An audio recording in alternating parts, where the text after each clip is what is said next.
Hello students, welcome to EPG Pathshala. I am Dr. Anupama, Professor at Department of Economics, Punjabi University, Patiala. I am going to talk about the module Post-Industrial Spatial Transformation of Cities and Mega Projects, Retail Development and Leisure Projects from Population, Urbanization and Poverty.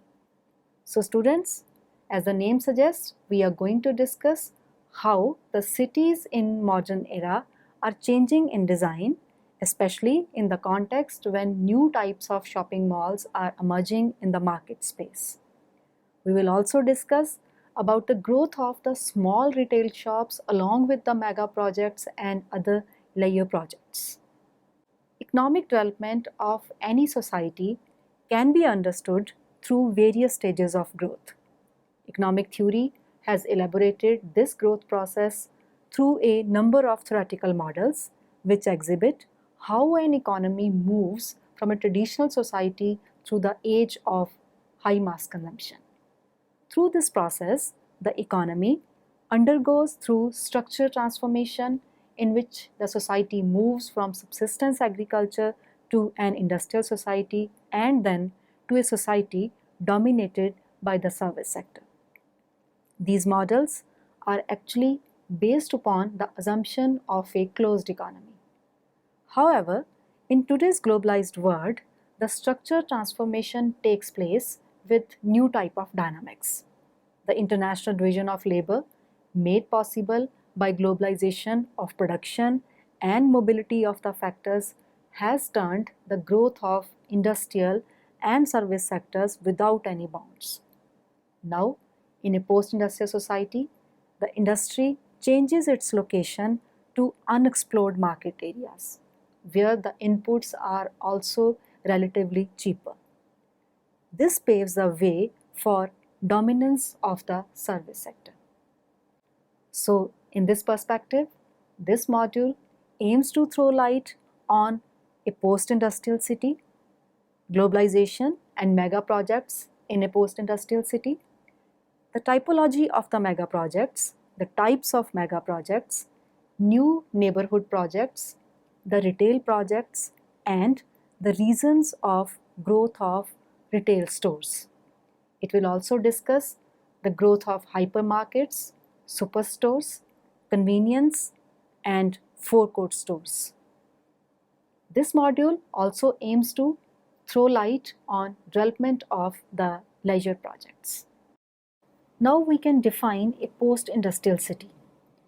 According to Oxford Dictionary of Geography, a post-industrial city is a place where service industries dominate with the strongly developed quaternary sector and footloose industries abound, often on pleasant open space at the edge of the city. Post-industrial cities are also characterized by large areas of office blocks and buildings for local government administration. These cities often exhibit marked inequality of income distribution because of the contrast between those who are appropriately skilled professionals, managers, administrators, and those in high technology service industry, and the poorly paid service workers who look after their needs together with the unemployed. The former can afford high house prices and in fact contribute to them, but the latter cannot. Globalization and mega projects in post-industrial city. The growing process of globalization with the increase in transnational flows of skilled and unskilled labor, technology, speculative capital, and foreign direct investment promotes competition between cities and territories for qualified labor, companies of dynamic economic sectors, and foreign investment.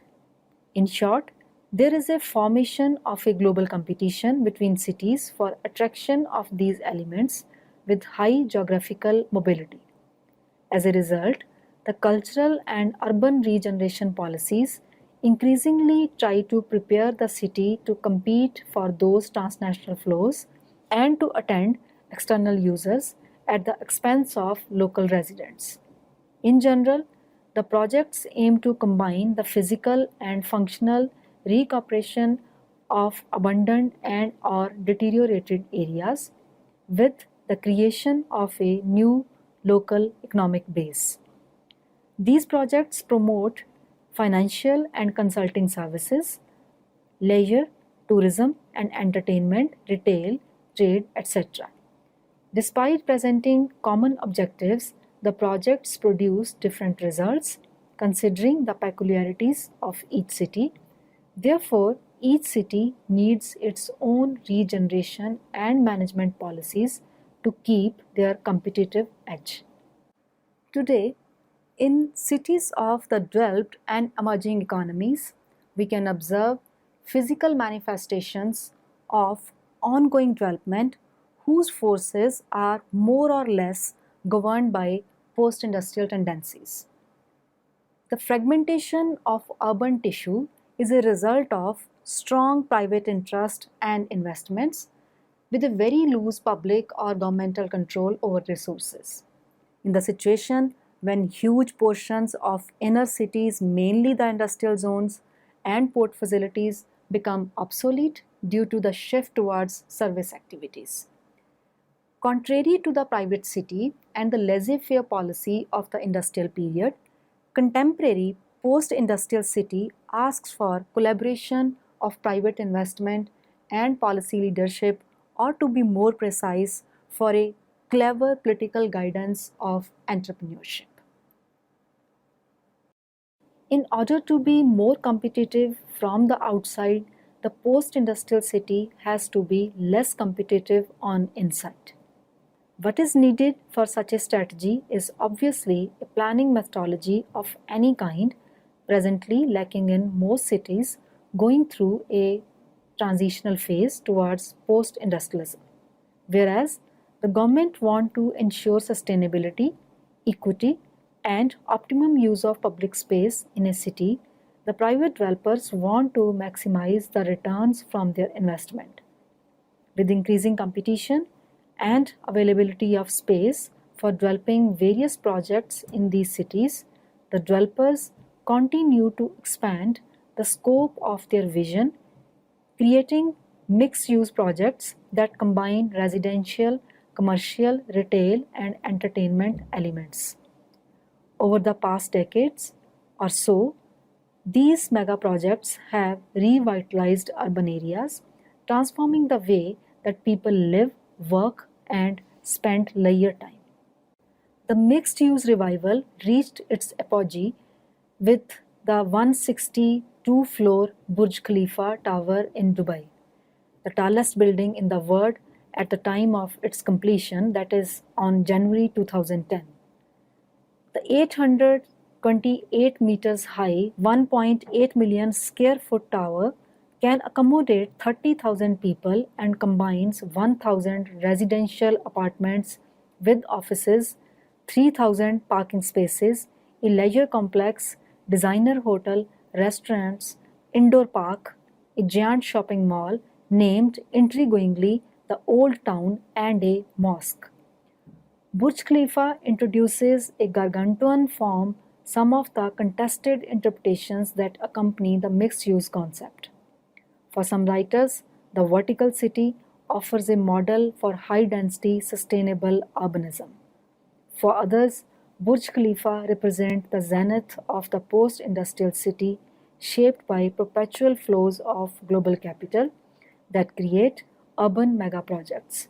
Of course, these larger, more complex mega-projects also entail significant challenges in design, planning, cost, construction, schedules, among many other areas.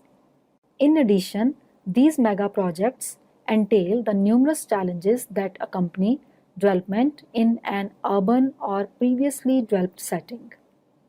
This requires that the planning of the cities has to be shifted from the use class orders to multi-use spaces.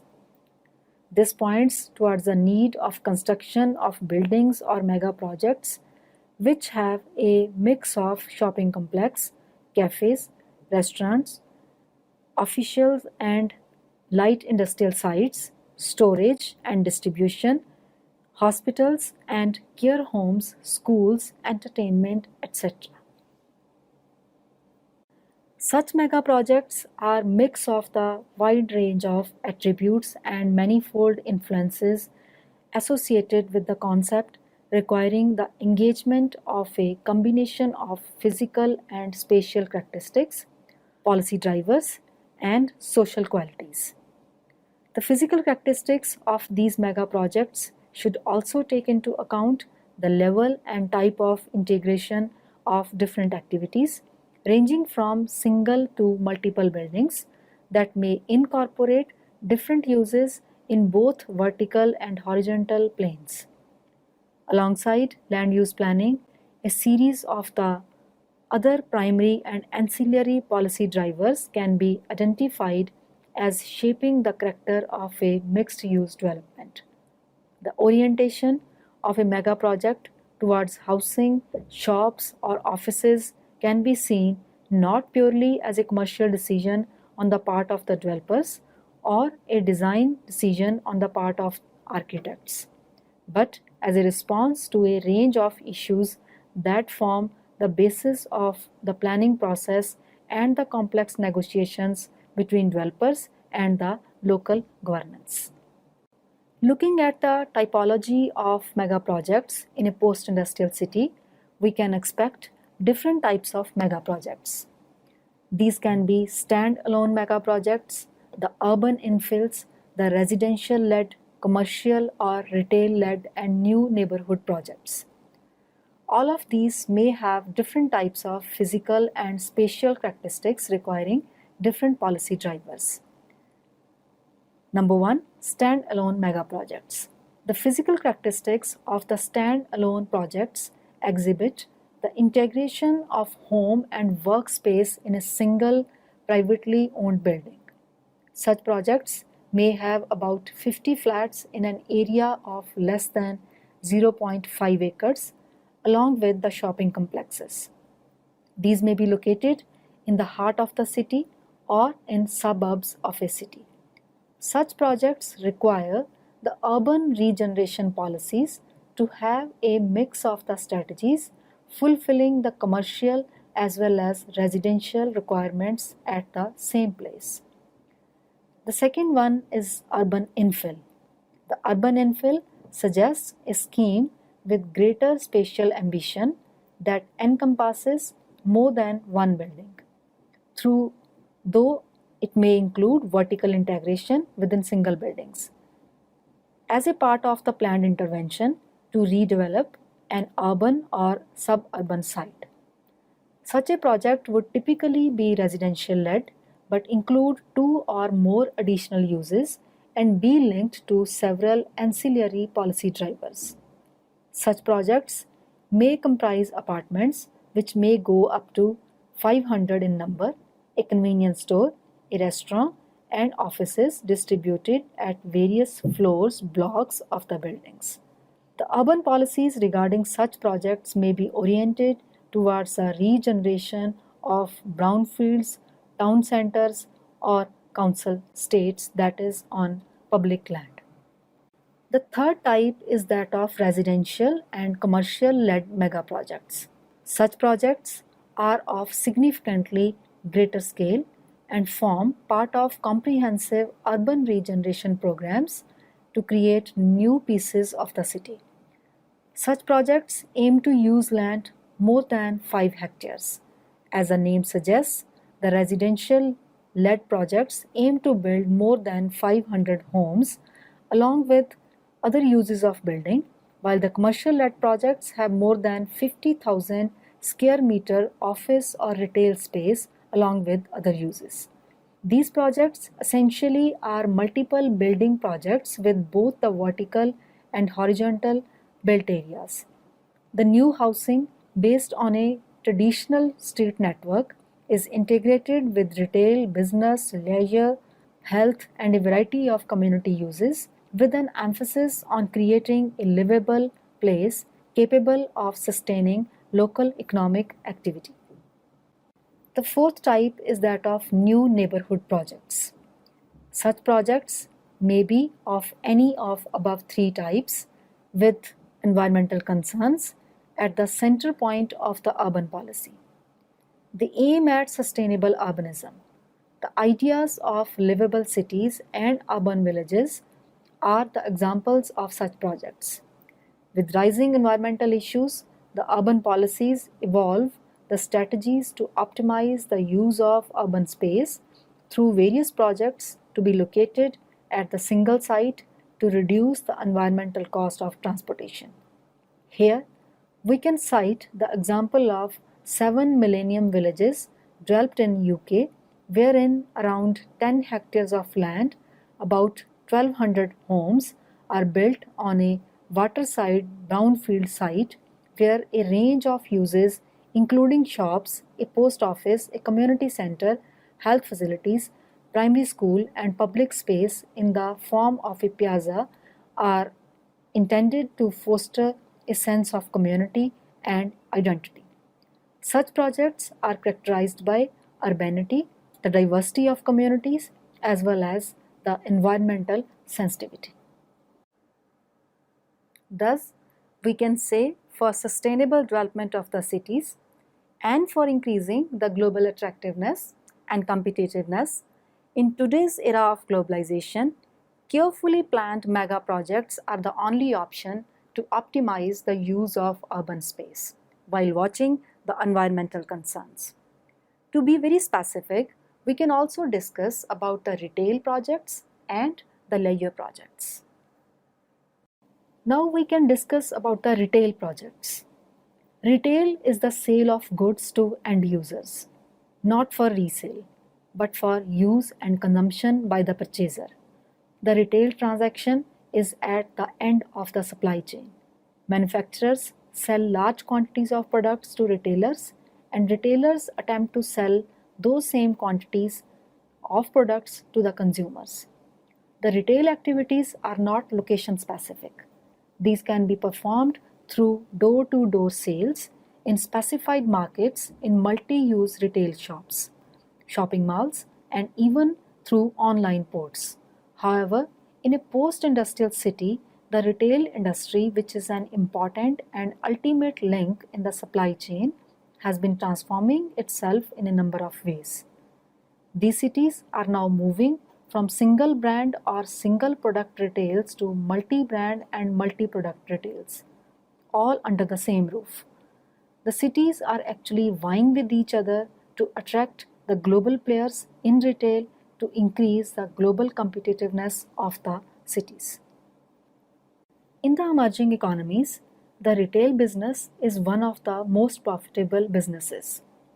With consumer confidence improving and spending increasing, global retailers continued their expansion into these markets. In the recent years, the cities of the emerging economies have been successful in attracting US-based Walmart, France-based Carrefour, UK-based Tesco, and Germany-based Metro Group. These retail giants are expecting many exciting and lucrative opportunities in some of the smaller, more far-flung markets around the globe. By finding the right locations and investing into their desirable projects, the retailers can make an immediate impact and create a long-term advantage in global competitiveness of the cities. There are certain indicators set by global giants that guide the cities about the areas in which they can improve themselves in order to increase their competitiveness. For example, A.T. Kearney Global Retail Development Index measures the attractiveness of a particular place on basis of 3 indicators. These are the country risk, population size, and wealth. Thus, in order to be attractive to global retail projects, the cities ought to be immune to all the business and political risks, a vast market in which the purchasing power and the consumer's taste match that of a post-industrial society, and an organized policy-supported retail market. The retail projects in the cities may assume many forms such as hypermarkets, supermarkets, discounters, convenience stores, variety stores, warehouse clubs, and super centers. The attractiveness of the cities to the retail projects also depends upon the time factor, which measures how fastly the retail sector is growing in a particular place vis-a-vis the growth of the GDP and consumer spending. The cities have been moving from traditional retail methods to the modern ones, which have induced the retailers to devise new ways to optimize their returns. While there are trends towards mega projects, the global retail players are finding it more profitable to move to small stores, and the consumers also wish to have small shopping trips due to rapid urbanization and traffic congestions in the center of the cities. Due to a number of reasons shown in figure 3, the shoppers as well as markets are changing in ways that favor small stores and smaller shopping trips over larger store formats. We can observe from this figure that the market is now suffering from the problem of rising transport costs due to rising fuel prices and the saturation in the market, while the conducive legislation, high street vacancies, and the trends of urbanization seem to be drivers of the growth of small stores in various parts of the city, instead of having a centralized big store in a centralized location. The consumers also want to have short market trips. This change may have occurred due to the change in age composition of the population. The increase in proportion of the senior citizens, the need of a utility store close to home has increased. Even for the young population, the fast pace of their life rarely permits them to go often to the shops for their daily requirements in a distant place. The increased household responsibilities of single households have also played an important role in increasing the need for small stores near home. This has led to highest growth rates in sales by small-sized convenience stores, discount stores, and e-shopping.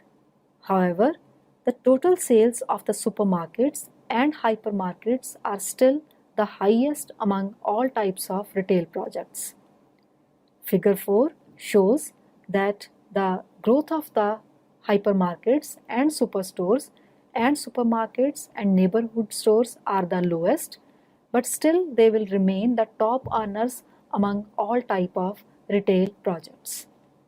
We can also find the regional differences in the sales of the supermarkets and hypermarkets to observe how the post-industrial cities are performing in case of the mega retail projects.